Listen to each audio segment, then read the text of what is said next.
Los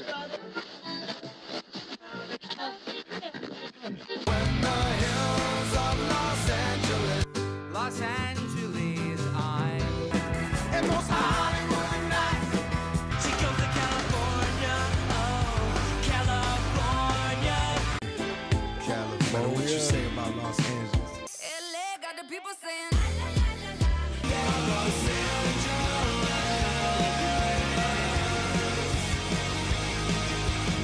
You're listening to Corner of the Galaxy on cornerofthegalaxy.com.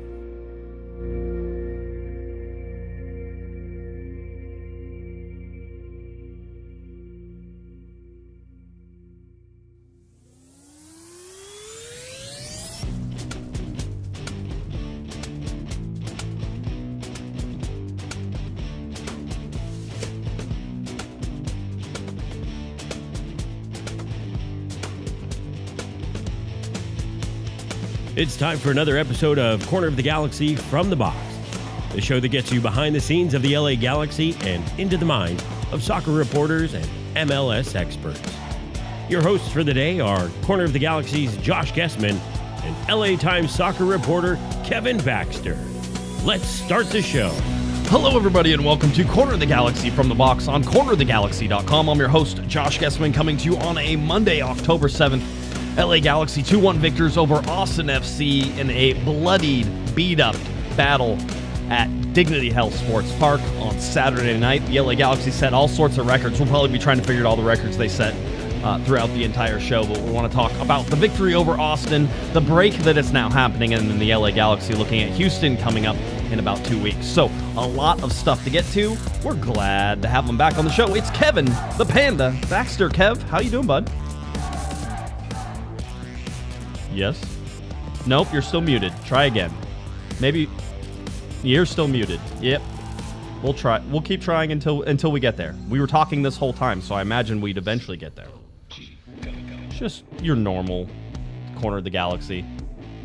No, I don't hear you at all, and you're not muted on my side, so it must be on your side somewhere.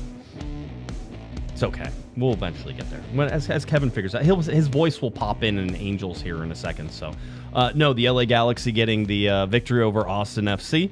And by getting the victory over Austin FC, now set themselves up as the magic number is 1. Just 1. That's right, boys and girls. Just 1. Waiting to see what LAFC does over the weekend. We'll talk a little bit about that as well. And then, of course, we can get you ready and up and down. Kevin, do we have you now?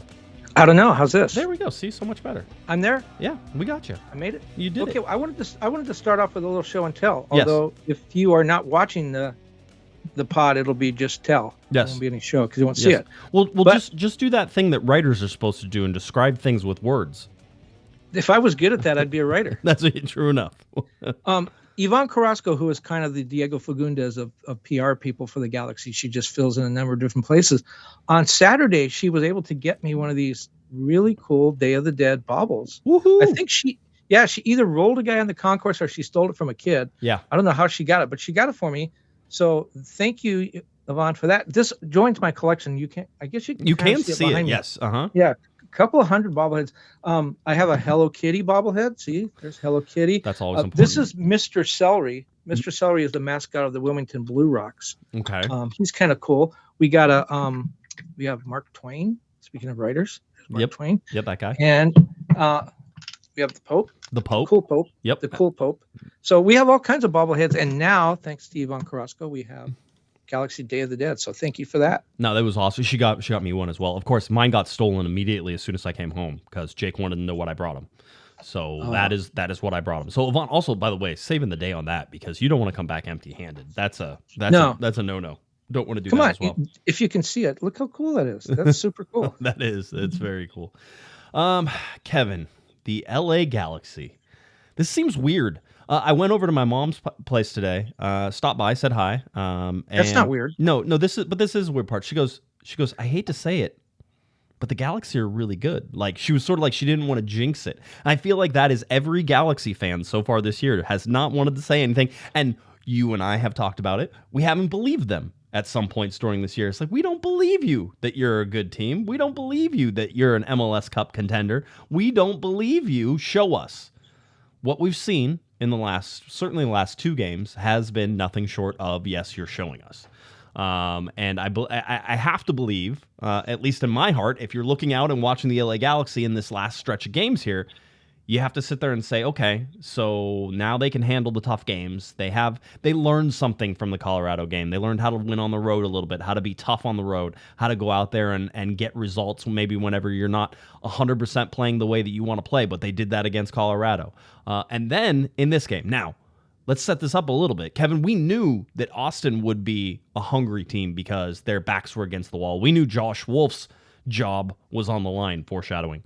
We knew that, Austin was basically, they had to make up an 18 goal differential in order to even be considered, and they had to win out in order to do it and all these other things. So they were on life support whenever they came into Dignity Health Sports Park. I expected that they would be a tough team. I did not expect it to be as chippy, as physical, as fisticuffs as we saw, because that was every bit a playoff game and a little bit more. Well, I blame the officials for a lot of that, though. You can. You certainly can. I mean, looking at Ted Uncle and the way that they sort of handled that game throughout the entire thing, most of the reporters were staring at each other going, what is going on, and a lot of that. But at the same time, it takes 2 teams to tango in there, and usually the LA Galaxy, when they get physical with a team, Kevin, you end up losing that game, right? That's sort of been the MO. Get physical with Ricky Pooch, get physical with the rest of them. LA Galaxy is a smaller team. They don't like the physicality. They shy away from it. They get frustrated, and when they get frustrated, they rush things. When they rush things, they don't score goals. Okay, I can buy that, but that's Austin came in with a game plan of being physical, and it didn't work for him this time. And there was blood on multiple jerseys. There was a red card in the last parts of the game. I didn't expect it to be as chippy as it was, and we can blame the officials, but Austin was there for it, and the LA Galaxy rose for it too. Well, and John Nelson talked a little bit about it afterwards, and I think Greg Vanney did too. By the way, I did ask Greg Vanney about what you sort of led the show with, which is, we don't believe that these guys are that good, but the numbers, which we'll get to in a minute, show that they are. And I asked Greg Vanney, have you guys snuck up on people? And he had told me earlier that he thought that was true when he talked about fans and maybe the media and even some other players.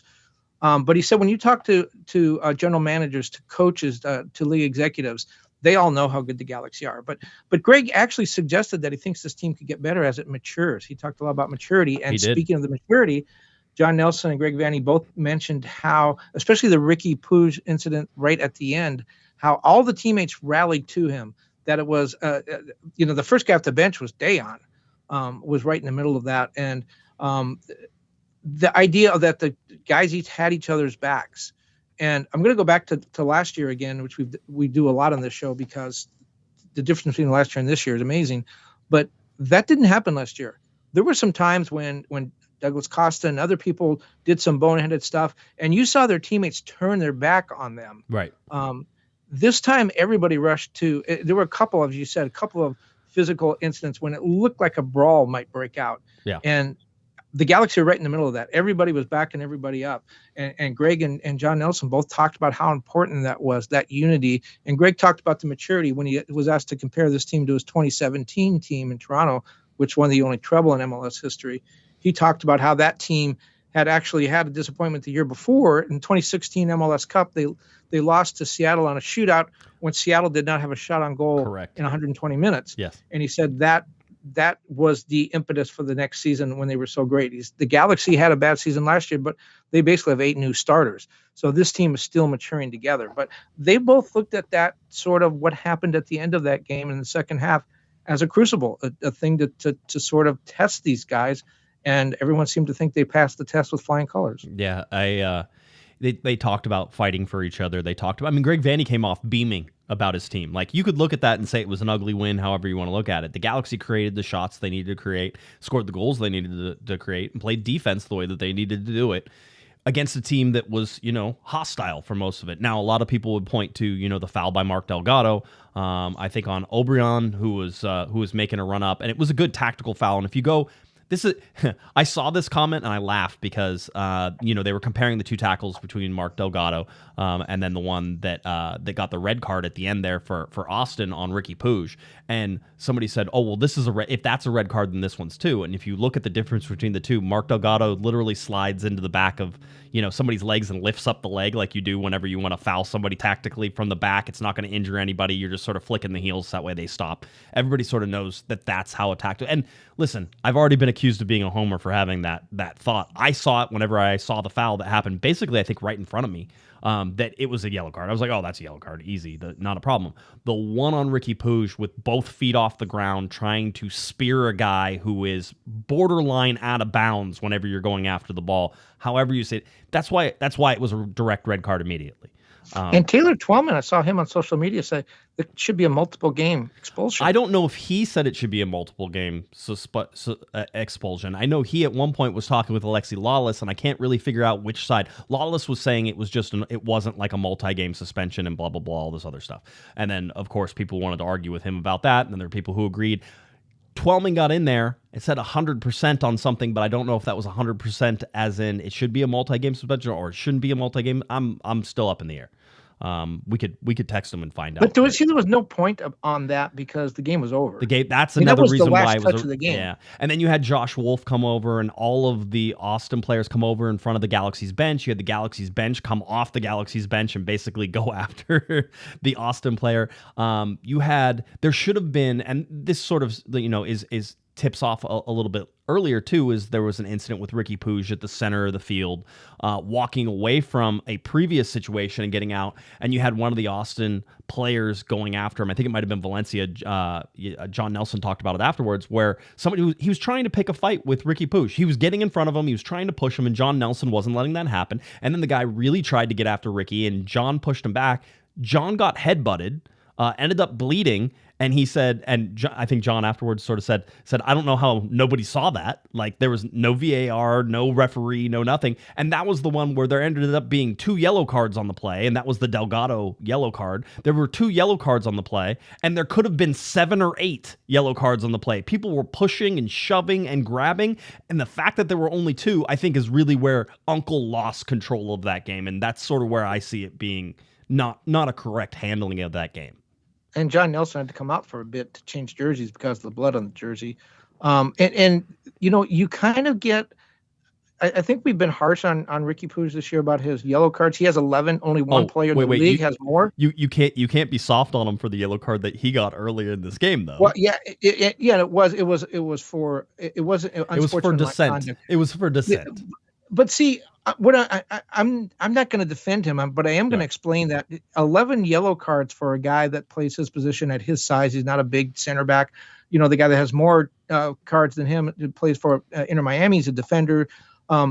I think Ricky gets frustrated because he's getting pounded on. It's the old thing, like in the NBA when you have a center that gets pounded on by opponents and he keeps going and asks the referee to call a foul. Stop it, protect me. Mm-hmm. I think Ricky gets into that a lot, and I think he does get a lot of yellow cards for dissent, for going to the officials and saying, this guy's beating the crap out of me. Would you stop this already? Ricky gets yellow cards for saying that and then arguing it. And then arguing it some more, because I think he does get some leeway with officials, and then he gets a yellow card. And at any point, he could have stopped and turned around and been fine with it. Now, he wasn't on yellow card warning, so it wasn't a big deal.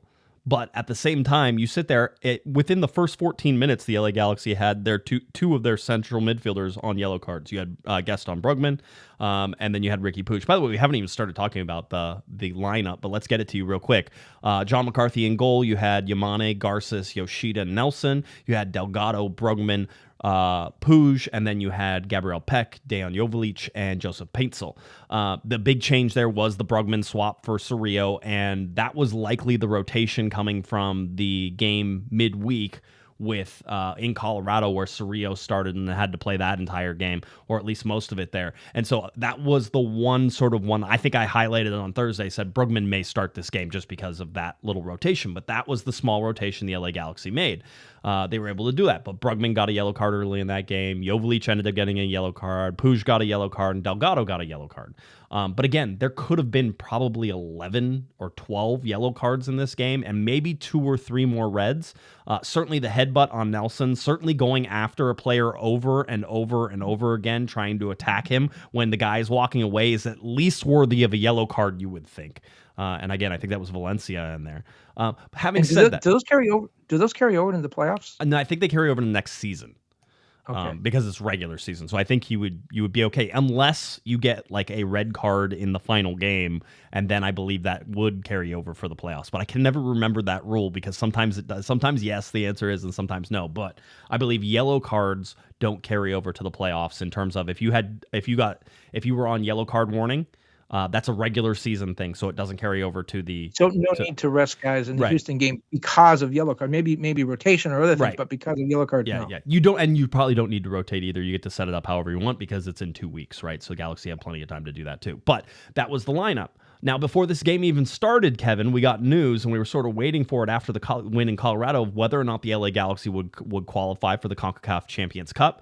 They have, by virtue of being in the top 4 in the Shield standings, and that happened before this game against Austin. Here's the fun thing is that the Galaxy might even move positions there and not just be top 4 in Shield standings, but the non-Shield winning conference top seed, which would matter.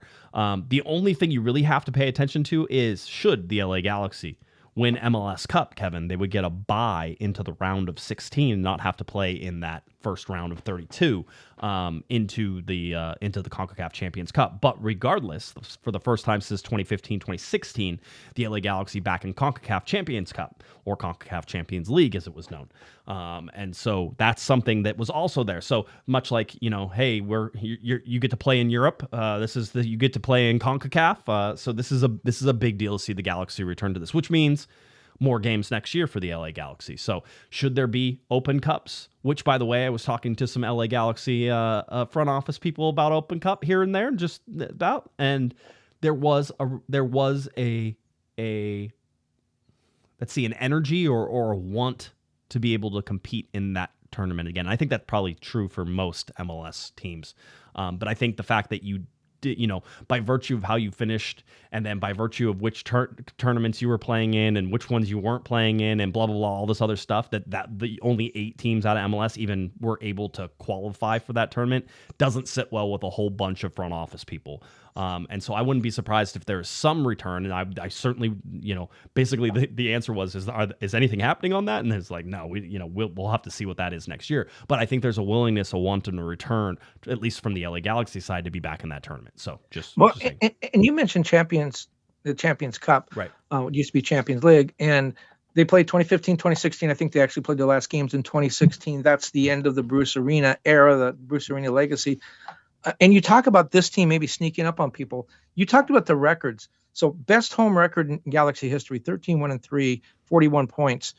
Only 2 teams in MLS history have won 14 games at home, and only one other team has more than 42 points at home in a season. So this is historic in the history of MLS. We're talking about the modern era. This is historic.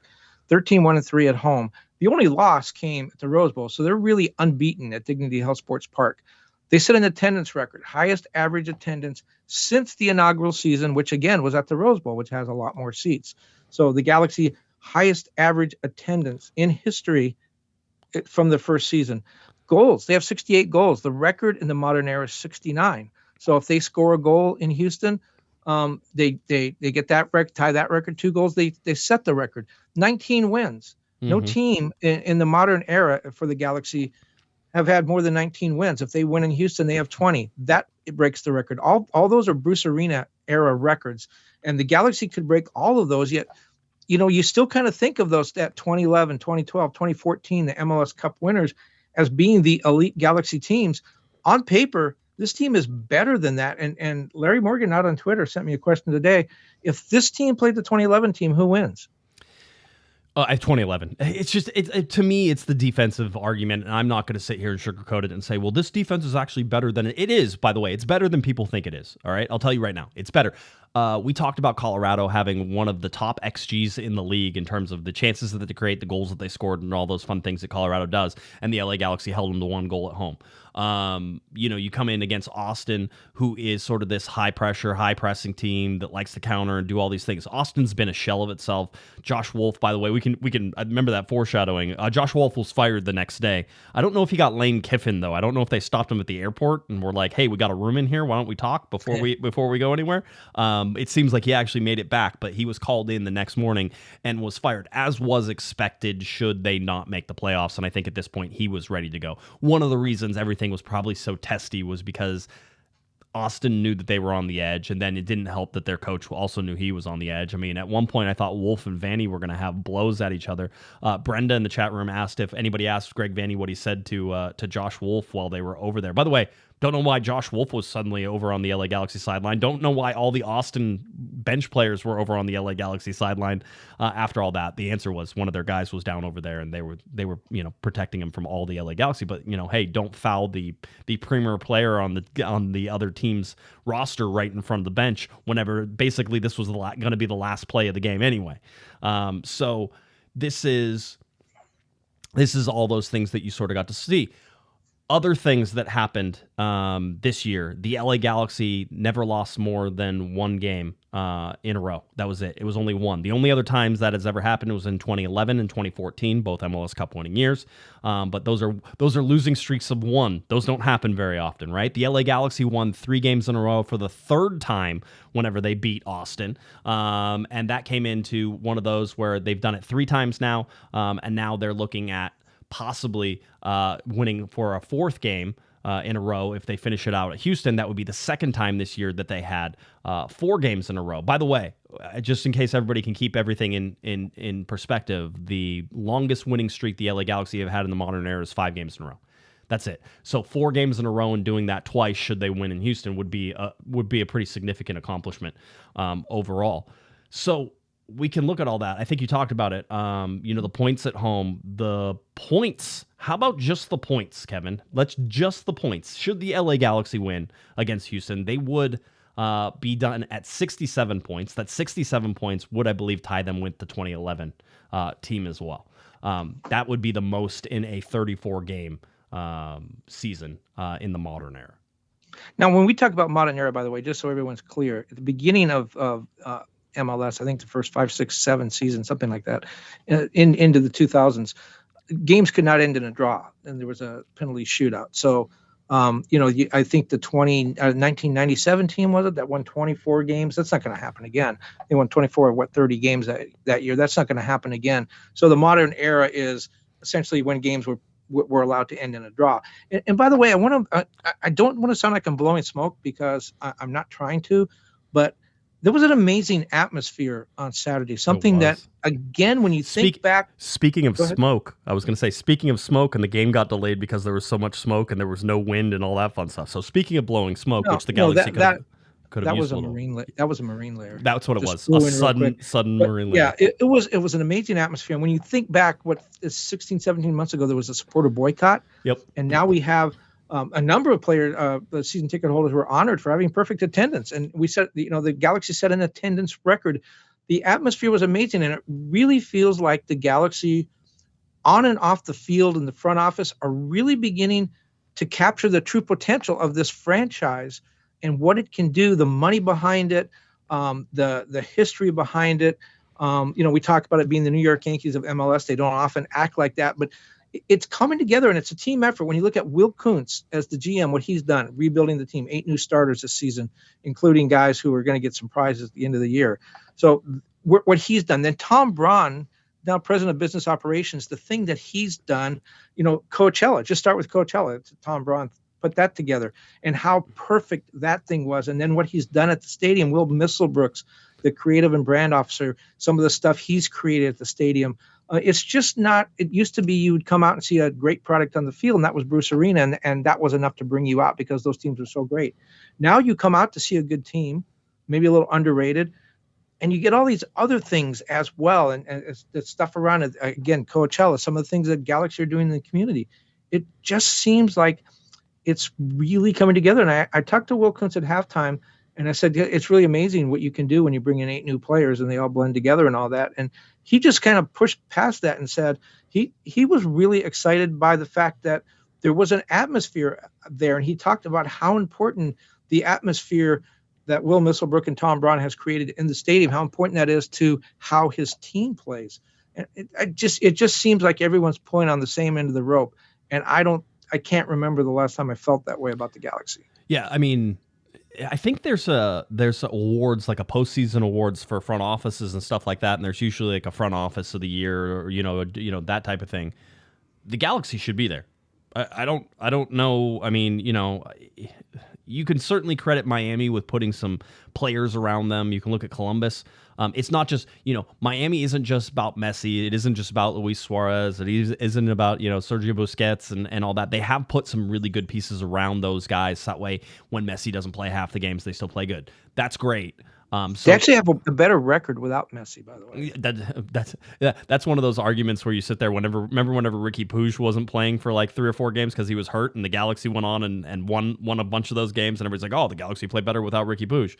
The argument there is that the Galaxy have to be more conservative without Ricky Pooch, and I think we've certainly proven that. But what Ricky's able to do has been outstanding. But you look at what a front office has done and what a turnaround. I mean, the LA Galaxy front office, everybody from Will Kuntz to Gordon Kleshton to Michael Stevens to everybody else in that front office deserves the recognition to get to this point as well. Galaxy still with 1 game left in this, and we can talk about the successes that they've had in the season, but this Austin game was one of those games where it's a little cliche to say, well, they wouldn't have won that game last year, but they wouldn't have won that game last year.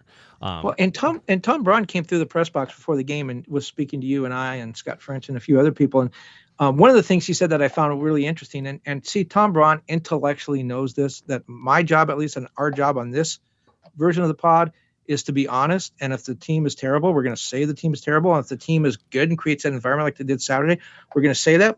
But Tom says he often listens to this podcast on his treadmill. And so right now we're going to give him a little bit to maybe get his heart rate going, and maybe he'll start running a little faster because this might make him angry. But he did say, he goes, I really fear the day that when we lose 4-0 and you guys are just going to criticize us and you're going to be all over us and you're going to dump on us. You bet we are. We are going to blow you out of the water if you lose 4-0.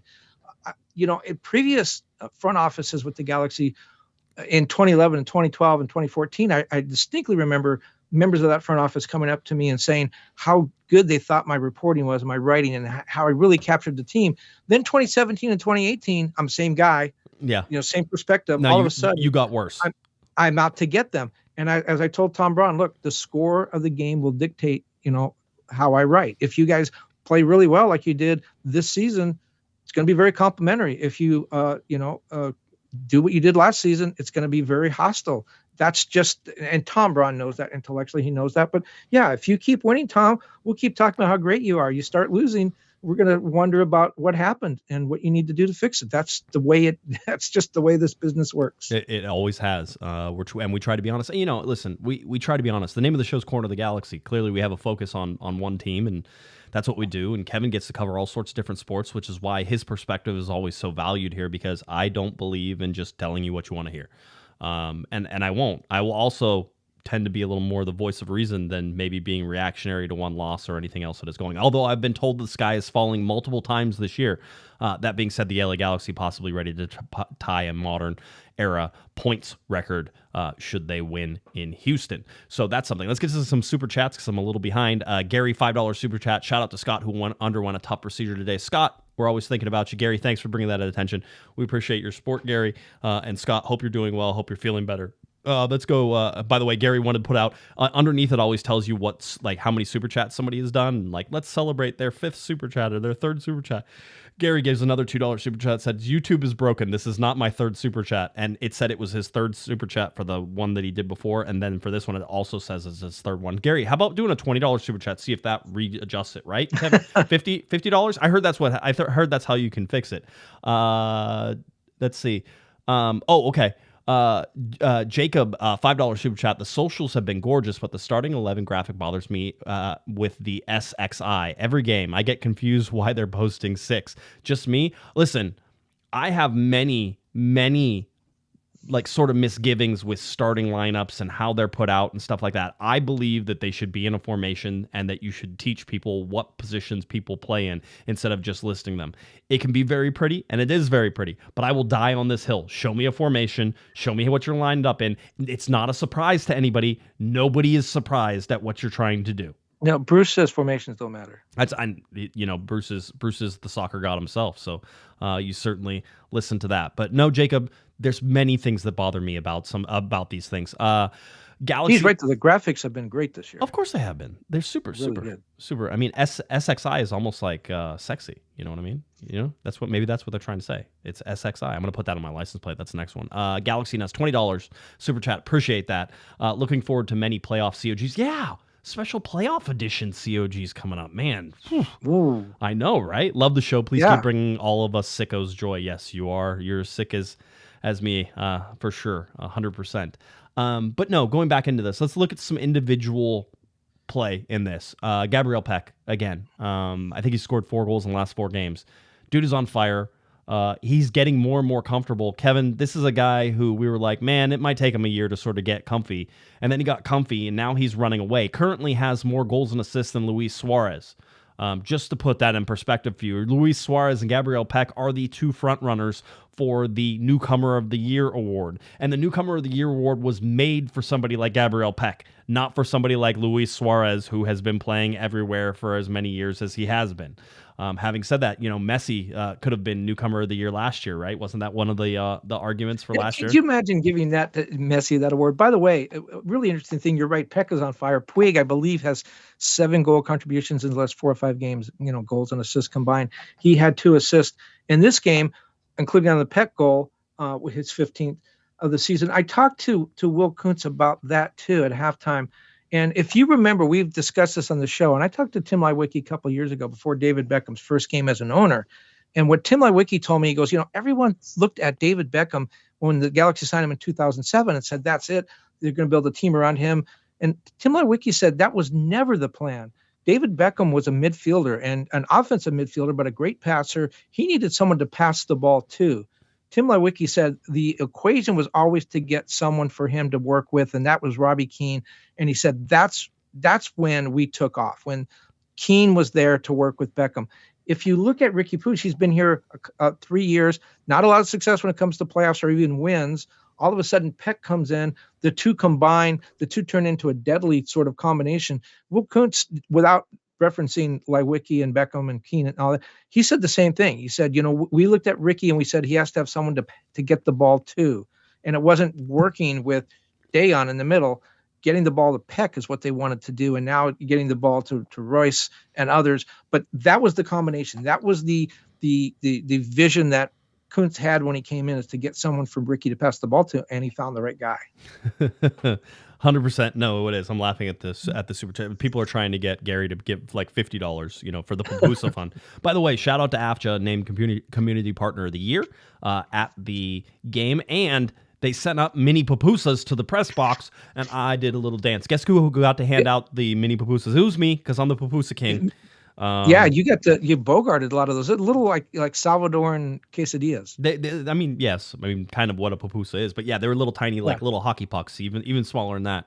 Almost $silver pancakes. Yeah, like tiddlywinks. You could play tiddlywinks. They were really good though. Much appreciated. We appreciated everybody from AFCHA. And I went through the entire press box to make sure everybody got one if they wanted one. So, and you still had like 26 of your own. I did. Then they got cold, and then I got busy in the game, and I forgot, and there was like 3 or 4 left over whenever I was done. Felt bad about myself. Yeah. You didn't tell me that. Yeah, I wasn't going to tell. Well, I wasn't going to let you eat them. It was one of those. Yeah, I would have helped you. Yeah, for 100%. So AFCHA was great with that. You look at Gabriel Peck, and just amazing. And one of the stats that came out was now the LA Galaxy have 15 goal scorers in Joveljic, who scored the second goal. By the way, left-footed rocket. They created in a really difficult, congested box for that second goal. And listen, the Galaxy's first goal that they gave up to Austin was one of those where McCarthy was I think he was completely screened on it. I don't think he ever saw it. It was one of those, right? And so you go and you watch this game. The Galaxy are able to create. Now Peck and Joveljic both have 15-plus goals. We talked about, Ricky Pooch and all the assists and everything. Ricky Pooch moved into 7th all-time, I think, passing Sebastian Lletget during the game for most assists all-time in an LA Galaxy uniform. 7th on the list now. Well, and you say, as this graphic shows, 15, two players with 15 goals. Last time that happened was 2014. What happened? How far did that team go, the 2014 team? I think they won an MLS Cup. I don't know. These things are hard to remember. Ricky has more assists this season than anyone since Landon Donovan with 19 in 2014. And that team, what did they do? I think they went to an MLS Cup. Yeah, I mean, so a lot of things are looking like an MLS Cup. Do you want to continue playing that game? Because if we look at all MLS Cup winning years right now, the LA Galaxy with their current run in the regular season compared to all other MLS Cup years, behind only 2011, which is widely regarded as the best LA Galaxy team, won a Supporter Shield and won an MLS Cup, so a double that year. The other part what did they give up, like 23 goals? It's something incredible. I mean, that defense was amazing. I have it. We can look it up. Let's see. 2011, 28 goals. By the way, the defense in 2010 was better with 26, but I think they played less games in 2010. 2011 was the first of the 34-game season that we now play, and it is now standard and current. And we can check that by going to this chart right here, where we see that in 2010 there was not 33 games. I think they played 32. Yep. Mm-hmm. So again, going back to sort of the way we started this show, when you look at the numbers, it's one of the best. This year's team is one of the best of all time. I think everyone would probably agree 2011 may be the best team ever, and maybe 2010, 2011, the best 2-year stretch. In any case, when you look at the numbers, this team this season is right there. Yeah. And it just doesn't feel like it. I still feel like I'm surprised when I add these numbers up and look at where they are in history. Is that PTSD from watching them suck so completely for years? It might be one of those things where it's almost like a dream and you just wait for them to revert to the form that you think they had. But we've watched this team. I mean, this team is a more complete team than anybody thought they were. This team is a better defensive team than I think a lot of people give them credit for. And I will stand up for that. But when you're comparing it to the teams of 2010, 2011, 2014 even, there's more goals. The other part of that, and I've sort of made this argument before, is since 2011, 2010, in those years, there's been a lot of money that's come into MLS in TAM players and everything else. How much money is spent on defense anymore by any team? So I think on average, the goals per game have gone up a whole bunch since all the offensive stuff that's sort of come into play. And so I think that's another factor that we can't directly correlate this defense with, 2011, although there are some teams that play very good defense still. Well, and the reason that I think this team plays such good defense is because they control the ball so much, so the defense doesn't have to play that often. I think that helps them. But I think another thing is when you look at the teams, this team, the last World Cup, I know it was a couple years ago, but was the first time ever the U.S. had a World Cup team without a Galaxy player on it. They still don't have any national team players. Jalen Neal's the only one that's close, hasn't been called up for a while. And a lot of their foreign players. I mean, Dayon goes and plays for his national team. So that is one of the things I wanted to say. He will be gone during the international break. Dayon Joveljic called up for the games for Serbia. So he will be gone for those games. I don't think. And let's also continue with this a little bit. I don't think Joseph Paintsill didn't get called up. But we also have injury updates coming out of the LA Galaxy in terms of Joseph Paintsill. We don't have any status on him, but Greg Vanney, and I think, Kevin, you can back me up, was concerned with Joseph Paintsill after the game because he said the way it happened is he was sprinting and running, and then he grabbed the back of his leg, and he goes, that's again, putting words in Greg's mouth, but you could read between the lines, that's not good. We're hoping it's nothing, but he went straight to the locker room. There was no diagnosis afterwards. The only positive injury update we can give you is that Greg declared Marco Royce ready to go for Houston. So right, and they do have a long time. They have 2 weeks before their next game. But again, back to the thing is when you look at the 2011, certainly that team had Landon Donovan, arguably the greatest American player of all time. David Beckham, one of the greatest players of all time. Robbie Keane, one of the top goal scorers in Premier League history. Back on defense, they had AJ De La Garza, Omar Gonzalez, who played in World Cup for the U.S. That team was loaded with stars. And then, unsung guys like Juninho and Sarvitz came along. So when you look at that team, you look at that and you say, yeah, these guys are really good. Look at all these players. When you look at this team, Yeah, Ricky Pooch is a great player. He's not a national team player. Gabriel Peck is a great player, not a national team player. So when you look at the guys just don't jump off the page, but then you look at the numbers and you say, my God, they're just as good as the Robbie Keane team. Well, I mean, right now you're looking at a guy in Ricky Pooch, and though it's tough to sort of put him in that 10 spot and call him a 10 a lot of times, but he is really a playmaker in that 10 and what he does. I think it's hard to say that you're not watching the best LA Galaxy 10 in that position, right? Landon Donovan may have wore that number and done that stuff. He didn't necessarily play in the center of the field and do all the things that you would expect a 10 to do. But looking at Ricky Pooch, I mean, is there a better 10? Because you go back to Juninho and Sarvas.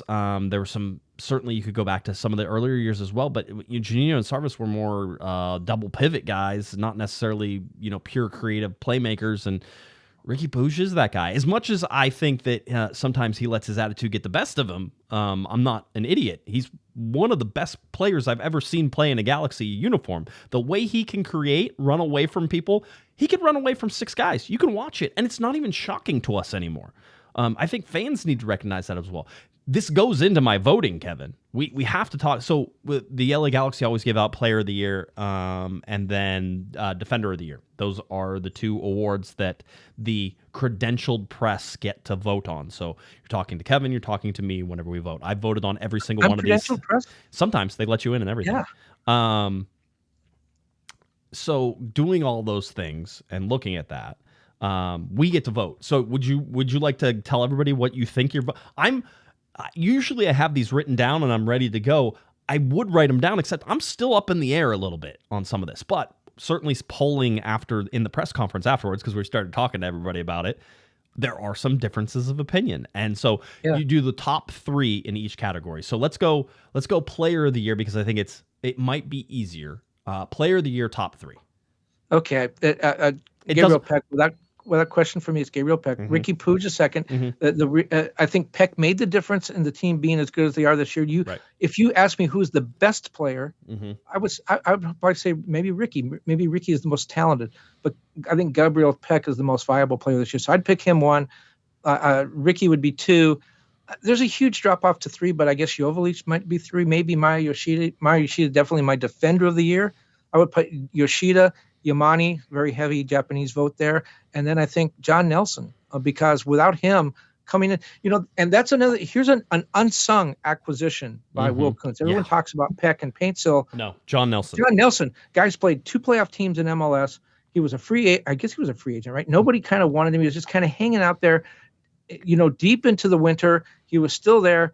We didn't even know that much about him, or at least I didn't know that much about him. And they brought him in. He was depth. We knew he was going to be a depth guy. He wasn't going to play out. He was going to play at one side and Yamani at the other.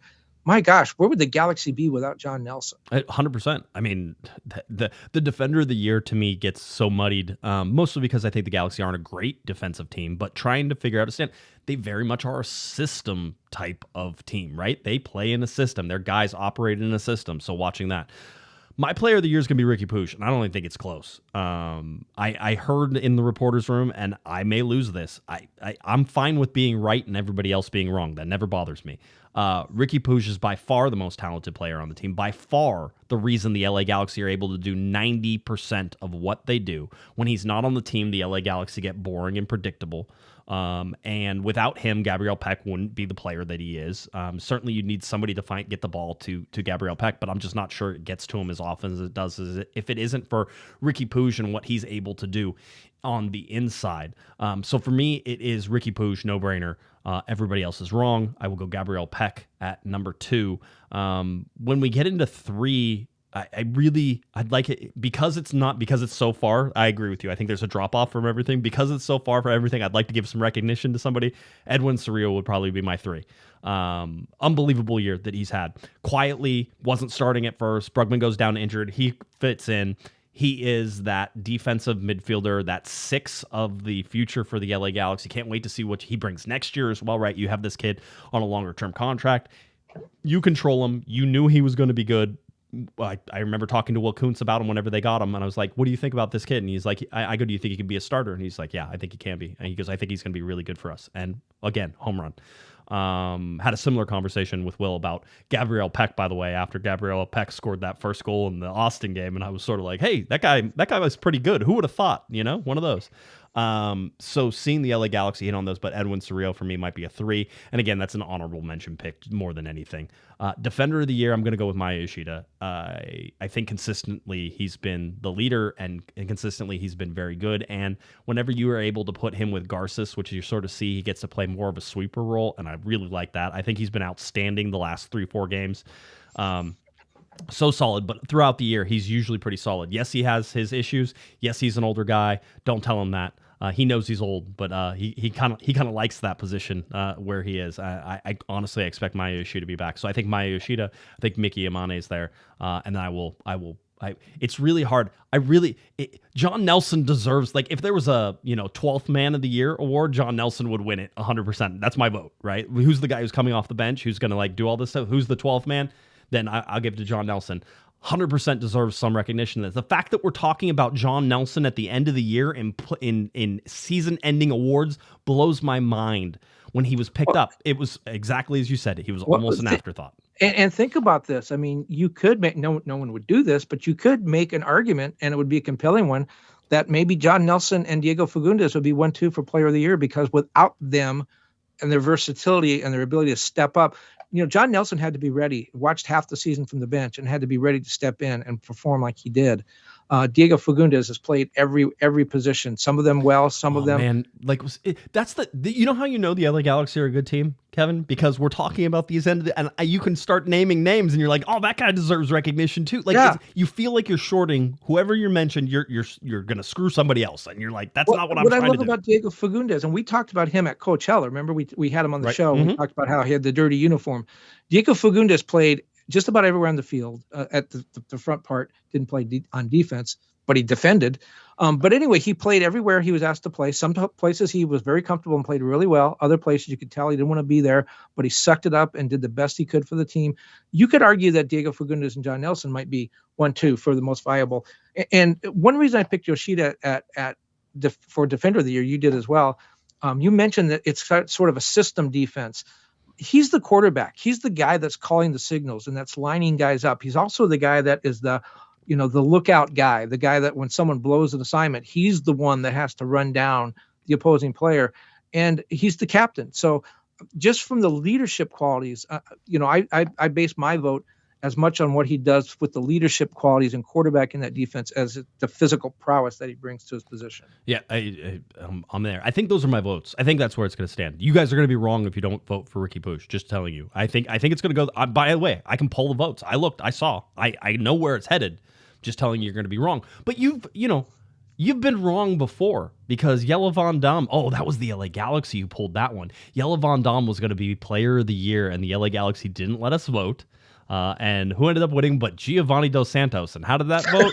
That was like one of those we're going to let the fans vote. And we're like, then it's a popular, like they did it on Twitter. So it's a popularity contest. Jelle Van Damme doesn't have millions of followers on Instagram or wherever it was. And there's Giovanni Dos Santos getting the win. And I'm like, okay, he wouldn't have won had the vote. I polled that year. I knew what it was. Jelle Van Damme would have won both Player of the Year and Defender of the Year for that year. And would have been the first LA Galaxy player to ever have won both the awards. See, I keep track of this stuff. I remember that. Yeah. So, well, one of the reasons it's funny that you mentioned that, because it just feeds into my paranoia about some other things with MLS. MLS has a whole bunch of postseason awards. Some of them they let us vote on. Others get voted on by different people, but they also used to, I think they still do, give out, the communications or PR staff of the year. And there was one year when the Galaxy were particularly atrocious, not on the field, but in the PR spectrum, they were horrible, and they got voted Team of the Year. And I when I found out about that, I guess you're supposed to be happy when your team wins something, right? Or the team you cover. I shouldn't say your team, the team you cover. But they were atrocious that year, and I remember calling MLS and saying, "Wow, that vote, that was surprising," And they said, "Oh yeah, overwhelmingly the media voted them." I called a number of media people that I know had votes, and they said, "Nope, I wouldn't vote for them in a million years." Yeah, and so, for whatever reason, MLS decided to do what the Galaxy did with Gio and decided to give the award to the Galaxy. So that's one reason I don't often vote for those awards. There's two reasons. One is because I don't think the vote counts. I'm going to be Trump on this. I don't think the votes are counted correctly. And then the second part is, a lot of times they ask for awards like Defender of the Year and stuff like that I probably didn't see enough or didn't pay attention. And I don't want to cost the guy a bonus. Some of those guys get bonuses if they get voted Defender of the Year. I don't want to cost the guy a bonus because I'm an egghead and I didn't watch all the games. The other stuff, newcomer of the year, you can look at the stats and that stuff. That's easy. But some of those other esoteric things, I don't want to vote on that. Defender of the Year is really tough. You can't see Defender of the Year in the highlights. Right? Like, you're not going to see that. Every once in a while, you'll see a really good tackle on, and that means somebody at MLS screwed up. They showed a defensive highlight. They're not supposed to do that. When I did vote on it, a lot of times I'd look at what team gave up the fewest amount of goals.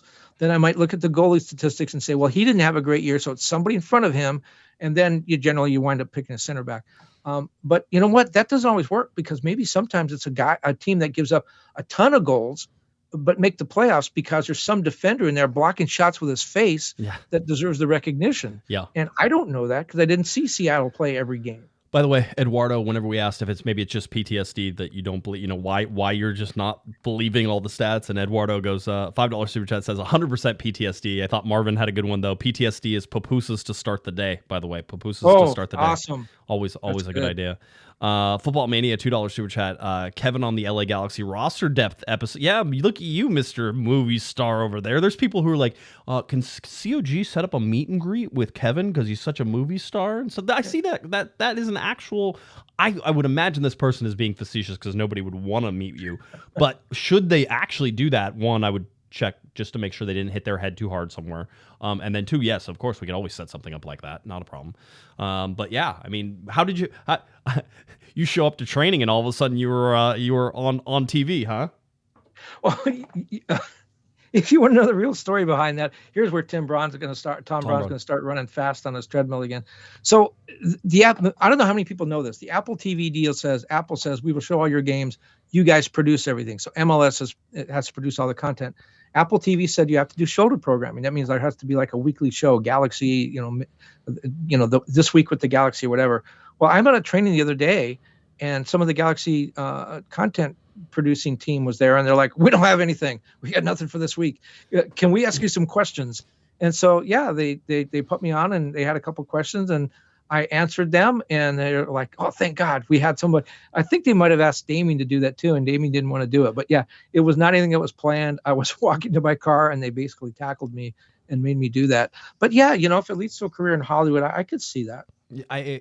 You could see that. I mean, obviously, the whole deal. I like the fact that it's always nice that even professionals get in there. I mean, there's days wherever you and I start this podcast and we're like, I don't know, we don't got much. It's one of those, and then we end up doing, the whole thing.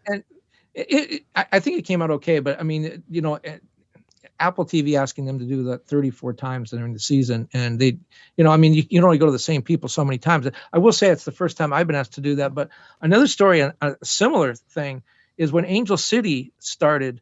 One of their Hollywood owners decided to do a documentary on the first season, and they came over my house and they had me talked to me in the press box. They wasted a lot of footage on me.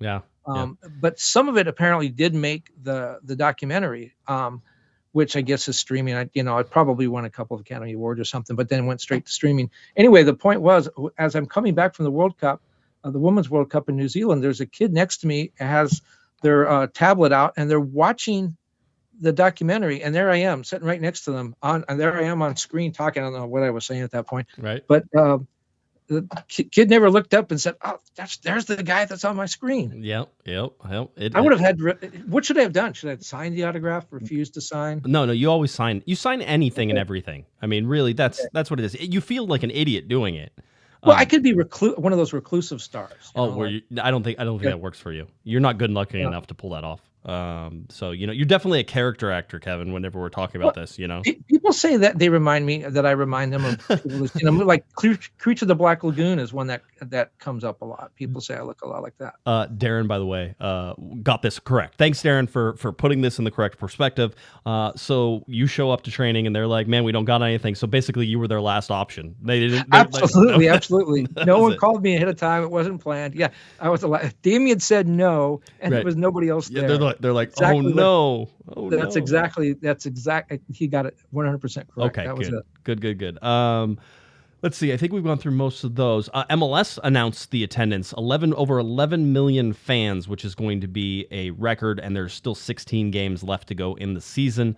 So 11 million fans for MLS. Certainly, the Messi effect in full force there with pulling that many fans and doing that. But again, the Galaxy's 26,135 average is a large number, obviously helped out by the Rose Bowl game. So. It's 25,174. Is that sell out? 25,174. Did I get that? I remember how I flipped it. 8. They played 16 games at Dignity Health Sports Park this year. 8 were sellouts. That's pretty cool. Now, if Messi gets credit, if you say the Messi effect is the credit for the 11 million, right? Who gets the credit for the 26,135? Messi to start the year at Dignity Health Sports Park and the Rose Bowl game. Oh, by the way, thank you for reminding me. The Galaxy should have won the Messi game, right? We agree on that. Mm-hmm. It was the substitute officials, the scab officials. There was the bad call. The card. The Galaxy had to try to defend Messi down a player. Yes. In stoppage time, Messi got that late goal. Galaxy should have won that game. If they win that game, they become the third team with 14 wins at home. Yes. They break the points record for the home season. Right. A lot of things change from the record perspective if they win. They also would have clinched the top spot in the Western Conference. They may have they also would have taken 3 points from 2 points. 1 point from Miami, given themselves 2 more points, possibly could have put them into the Shield contention. Possibly. That's still a large stretch there whenever you look at how consistent Miami has been both home and away. So that's certainly something to pay attention to. You've talked a couple of times, and I don't think either one of us has fully explained it.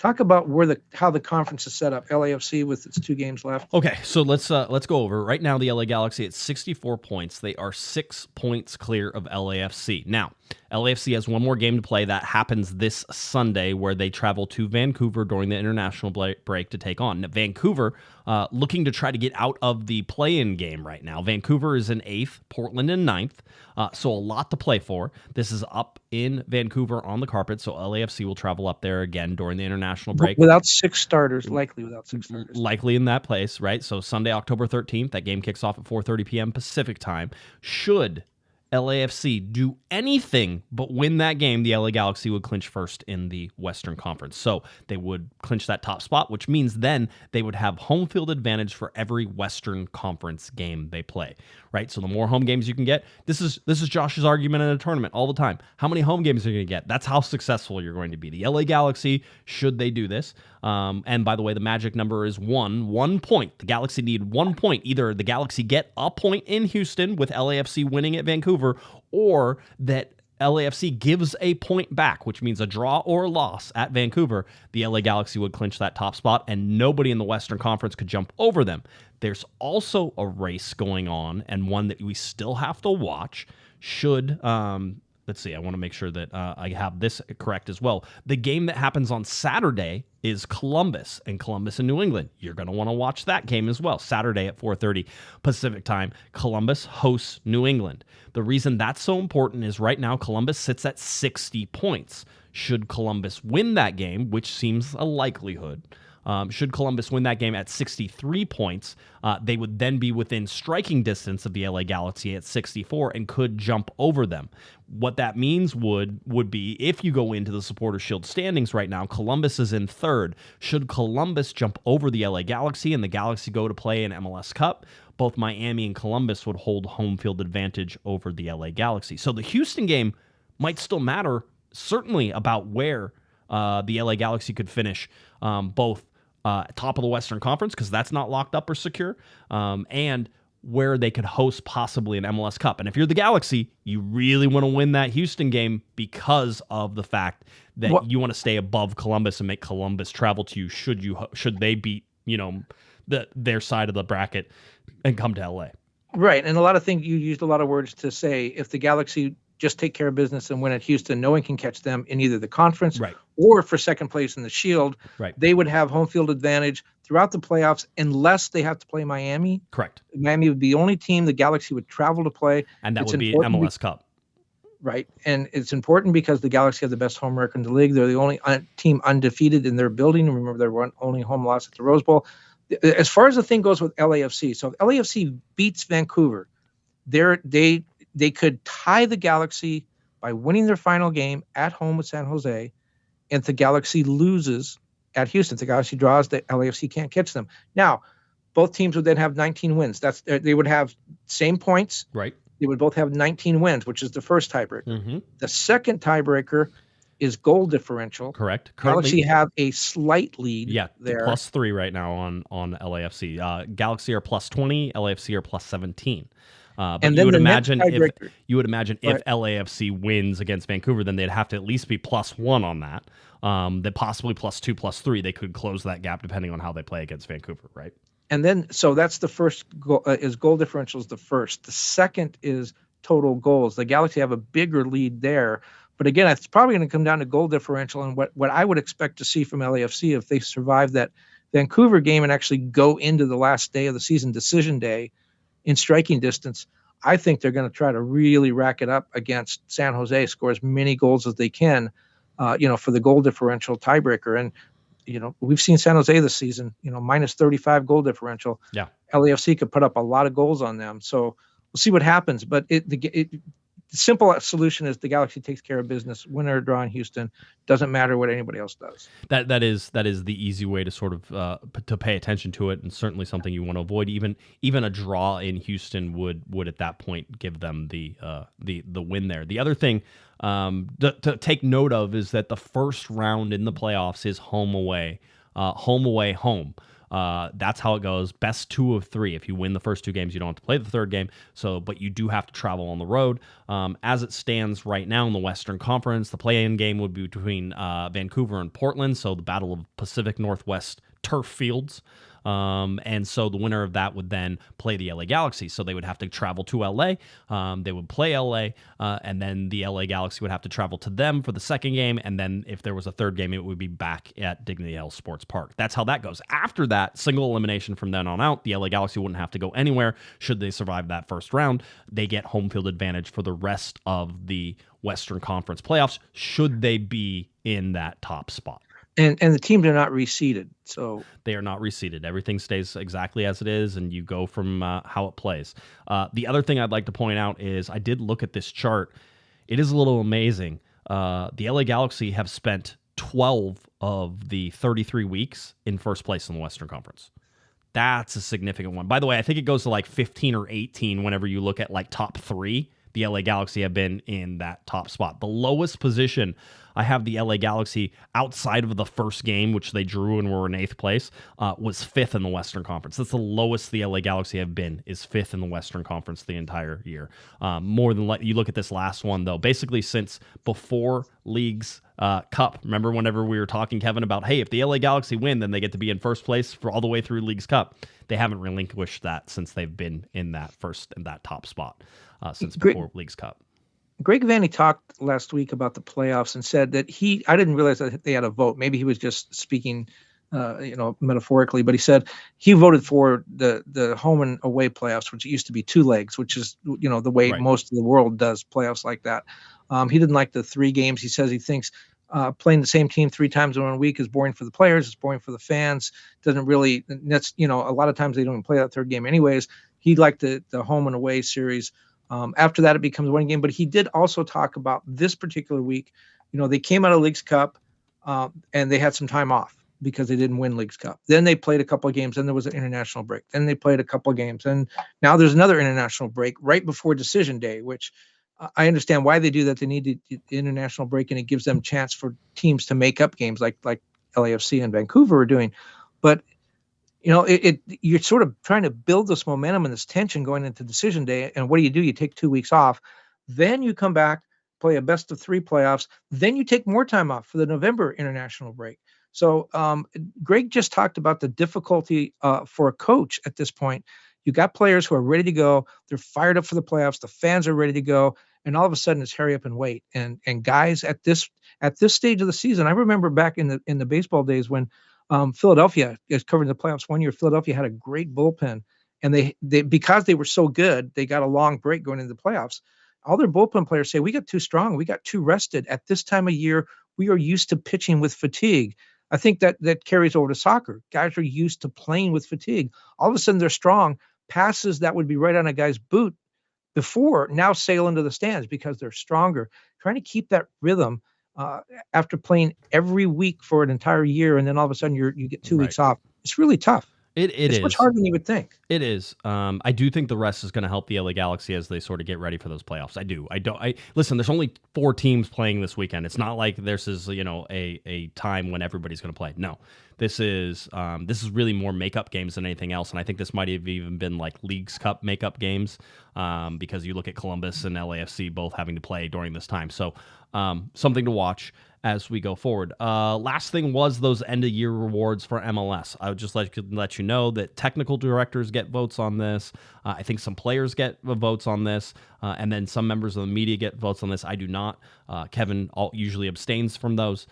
So you have decision. Oh, see, I was even on the wrong one. Hold on, I have another chart. This is very interesting, though. This is we were talking about this. Let's go. Decision day on Saturday, October 19th. Then the wild card matches happen between Tuesday, October 22nd, and Wednesday, October 23rd. Then quickly, round 1 best of 3 series, Friday, October 25th to Sunday, November 10th. If you win the first 2, you get another break, which you do, and going into the international break, so you get more time off. You almost want to play all 3 games just again to keep that rhythm. But I'm sorry, go on. No, it's fine. If you're guessing where the LA Galaxy's opening playoff game would be, likely either the 26th or 27th is my guess right now. Because I think that they're going to push it to a Saturday or a Sunday. If the Galaxy finish in that top spot, the team will have played a play-in game on Tuesday or Wednesday, and so they're going to want to give them a chance to travel to LA to play, right? So you're playing a team that just played. Hopefully that works better for you whenever it comes to them getting tired and everything else that is coming into it. So that's something to sort of watch. The conference semifinals on Saturday, November 23rd to Sunday, November 24th. Notice that November 10th is a stop, and then it's 13 days until Saturday, November 23rd. Sunday, November 24th. Then you have the conference finals, Saturday, November 30th, Sunday, December 1st, and then MLS Cup, Saturday, December 7th. That is your playoff schedule for everything that's going on right there. So I think everybody is fairly up to date on all that. Does that make sense, Kevin? Saturday, December 7th. It's a date that will live in infamy. It is, and could live in infamy or infamy. What if it's not infamy? What's in fame? I guess. I don't ask. Don't play word games at 9:06 p.m. on a Monday. Sometimes I wonder why we do this podcast on Monday. The MLS year-end awards. I went through and pulled all the LA Galaxy nominees. Ricky Pooch is nominated for the Landon Donovan MLS MVP. He's not going to win that. Siggy Schmidt, MLS Coach of the Year. Greg Vanney. I think he's one of those guys who should win it. I really do. I think that people are going to vote for Tata Martino again, and I think it's a cop-out. But hey, that's fine.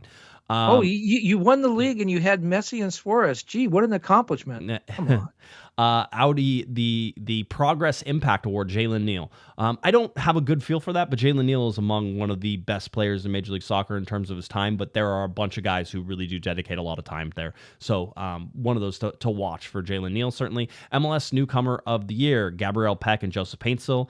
Peck has a realistic chance of winning this award. It's probably between him and Luis Suarez. That's where you want to look at it. Joseph Paintsill doesn't have a chance of winning this award. MLS Defender of the Year, Maya Yoshida or Miki Amane. Neither of those guys are winning that award. MLS Goalkeeper of the Year, John McCarthy. Nice year for him. He's not winning that award. So those are the nominees for the LA Galaxy side. Basically, technical directors, coaches, front office staffs get to nominate their people. So I mean, the list of nominees is gigantic.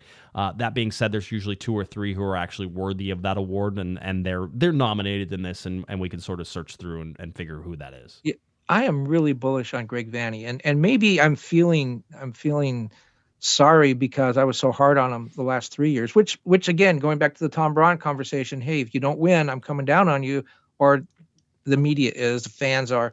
So maybe I'm feeling a little sheepish about that. But my God, this team was 13th in a 14-team conference last year.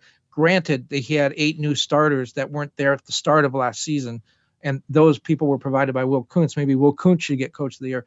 But Greg Vanney took this team, molded them together, a bunch of newcomers. Peck and Paintsill weren't there for all of the winter camp, preseason camp. Peck took a little while to develop into the player he is. They didn't have a backup at striker. He made Joveljic believe he was the guy, and he became the guy. Tato Martino, great coach. The team's setting a lot of records, but it has Messi and Suarez and Busquets, and it made the playoffs last year. It won League's Cup last year. It was a cup-winning team already. Greg Vanney's team finished 13th, and they're now going to win the Western Conference. I just don't really understand how anybody but Greg Vanney deserves that award. By the way, Adam, $2 super chat. What did you guys think of Uncle's performance? I think we covered that early. And in Adam's defense, this was super chat a little while ago as well, but it was poor for me. I didn't think. At one point, we were discussing in the press conference whether or not it was the referee's job to break up fights. And there was one person who said, yes, absolutely, it's their job to break up fights. And everybody else was like, no, they're supposed to sit back and take names and numbers. That's all they're supposed to do. Yep. Well, they failed at that. Miserably. They couldn't figure out where the fight was, who was pushing, who was shoving, and maybe they just didn't want to be bothered with it. Maybe it was just too much for them to be thinking, but there should have been a ton more yellow cards than that. Maybe that's how playoffs are going to go. Maybe it's, taekwondo out there. I have no idea. But what I think is hilarious is Ted Uncle comes in for a lot of criticism. It's a lot of it, I guess, deserved. He kind of looks like the Angel Hernandez of MLS officials. Some of it maybe not deserved. Maybe it's just a reputation. But his wife is Christina Uncle, who is the rules of the game commentator on a number of networks. CBS, I think she still does Apple. She's the one that says that the referee missed this call. This is what should have happened. This is how you apply the call in that situation.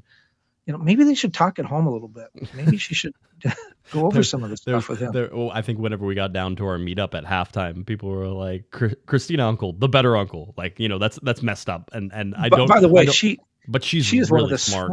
sweetest, nicest. I've spent a lot of time with her. She is. I haven't met Ted yet, so I can't speak to him. But Christina is one of the nicest, most amazing, gentle, smart people I've ever met. Points for Ted though, because he did pick he picked a good partner in life, right? Yes, he did. So that's good.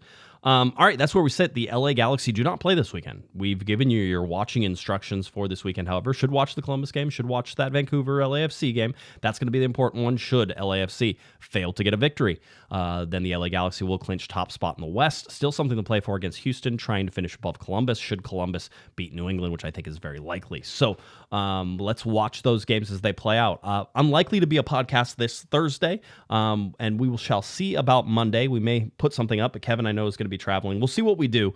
We may move some things around in order to make that happen, because it's going to be a big week to sort of set up the end of the season. So just pay attention to that as we go. But I think we're good. Kevin, you have anything else that we have missed? Nice to see everyone down at the bottom of the stairs at halftime. That crowd is getting bigger. Do you notice? Again, I did.